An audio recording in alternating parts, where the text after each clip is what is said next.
Distance and displacement, ठीक, distance and displacement. The actual path length,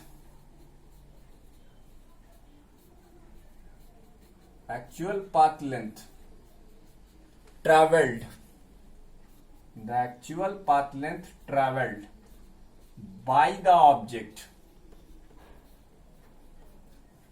between the initial and final position, between the initial and final position, between the initial and final position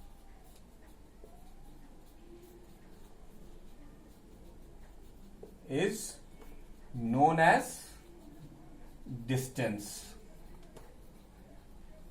अब मान लीजिए कि आपका घर है आलमबाग में और ये है आपका चारबाग, ठीक, ये दो वो हमने लिए। तो आलमबाग से चारबाग एक आप नहरिया होके आ सकते हैं, अगर आप एक्चुअली आए तो ये आपकी एक डिस्टेंस चल गई। या मान लीजिए आप नाका होकर आए तो ये डिस्टेंस आपने चल ली। या मान लीजिए आप नहरिया से तेलीबाग होते हुए आए तो ये डिस्टेंस आपने चल ली। तो जो भी आप डिस्टेंस जो होता है वो एक्चुअल पाथ लेंथ होती है इनिशियल पॉइंट और फाइनल पॉइंट के बीच में। जैसे ये आपका इनिशियल पॉइंट है, ठीक है। अब आप अपने घर से हजरतगंज जा रहे हैं तो हजरतगंज जाने के 3 4 5 रास्ते हो सकते हैं। तो जिस रास्ते से आप जाएंगे अपने घर से हजरतगंज, वो रास्ते की लेंथ क्या है, वो लेंथ आपकी डिस्टेंस बनेगी। तो इसका मतलब infinite number of distances are possible between the initial and same final points. ये दो पॉइंट के बीच में इनफाइनाइट रास्ते हो सकते हैं। अब ये आपके ऊपर है, कभी आप उड़ के चले जाएं, कभी आप क्रॉल करके चले जाएं, कभी आप रोल करके चले जाएं। तो जैसे आपको जाना हो वैसे जाइए, लेकिन जिस तरीके से जाएंगे उसी तरीके की डिस्टेंस मानी जाएगी। डिस्टेंस यूनिक नहीं होती।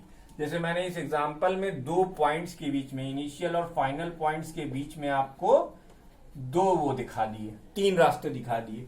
एक रास्ता और हो सकता है 4 D4। और एक खासियत सुन लो, न D1 किसी के बराबर नहीं हो सकता, D2 भी किसी के बराबर नहीं हो सकता। रास्ते अलग, लेंथ अलग, बस क्या सेम है, कहां से निकले थे और कहां पहुंच गए, इसके अलावा कुछ भी सेम नहीं है।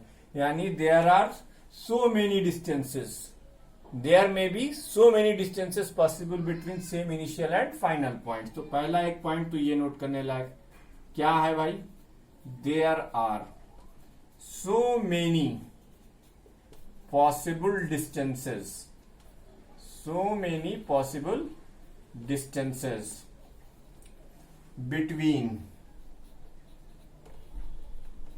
initial and final position। बहुत सारी पॉसिबल डिस्टेंसेस हो सकती हैं, ठीक है। अच्छा भाई, एक तो ये, अब इसी फिगर में आप एक चीज और मेंशन कर लीजिए कि D1 is not equal to D2 is not equal to D3 और is not equal to D4, ठीक, ये हो गया बेटा।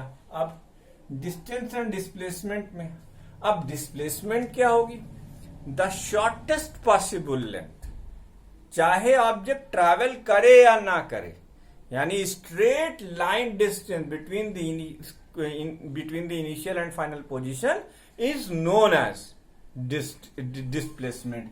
यानी अब ये चला है नहीं चला है उससे कोई मतलब नहीं। तो what is the displacement, displacement is the shortest possible length between the initial and final position. तो what is the difference between the distance and displacement, देखो डिस्प्लेसमेंट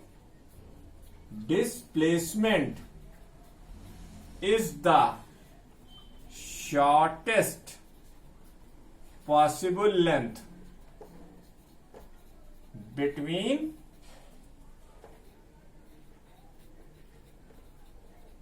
initial and, बड़ा डी कर देते हैं, between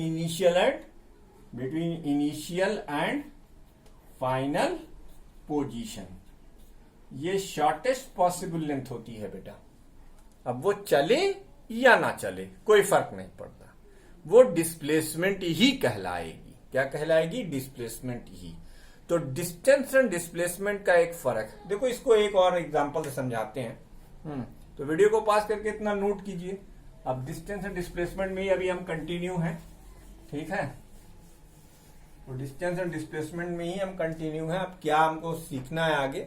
अब देखो, जैसे ये एक बंदा है जो 3 किलोमीटर ईस्ट की तरफ चलता है और 4 किलोमीटर वेस्ट की तरफ चलता है, मान लेते हैं, ठीक, और यहीं जाके रुक जाता है। ये इसका इनिशियल पॉइंट है, ये इसका फाइनल पॉइंट है, ठीक है, इनिशियल और फाइनल। तो इसका डिस्टेंस कवर क्या होगी बेटा? Actual path length. Actual path length क्या है यहाँ पे? डिस्टेंस कितनी हो जाएगी? डिस्टेंस हो जाएगी 4 kilometre plus 3 kilometre, that is 7 kilometre. ये तो हो गई आपकी डिस्टेंस। लेकिन अब अगर डिस्प्लेसमेंट की बात करेंगे तो डिस्प्लेसमेंट तो स्ट्रेट लाइन डिस्टेंस का नाम होती है। स्ट्रेट लाइन तो ऐसे खींची जाएगी, ये देखिए, ये आपकी स्ट्रेट लाइन है, ठीक। हालांकि ऑब्जेक्ट इस रास्ते से गया नहीं है, लेकिन अब डिस्प्लेसमेंट अगर आपको निकालना है तो डिस्प्लेसमेंट क्या हो जाएगा? आप बहुत अच्छे से पहचान गए होंगे, ये राइट एंगल ट्राइंगल है, इसके अंदर ये 3 स्क्वायर प्लस 4 स्क्वायर, इसका मतलब क्या हो गया? 25 यानी 5 किलोमीटर। देखो बेटा, सेम इनिशियल और फाइनल पोजीशन के बीच में आपको दो चीजें मिल गई, डिस्टेंस भी अलग मिल गई और डिस्प्लेसमेंट भी अलग मिल गई, ठीक है। इसको भी नोट करो।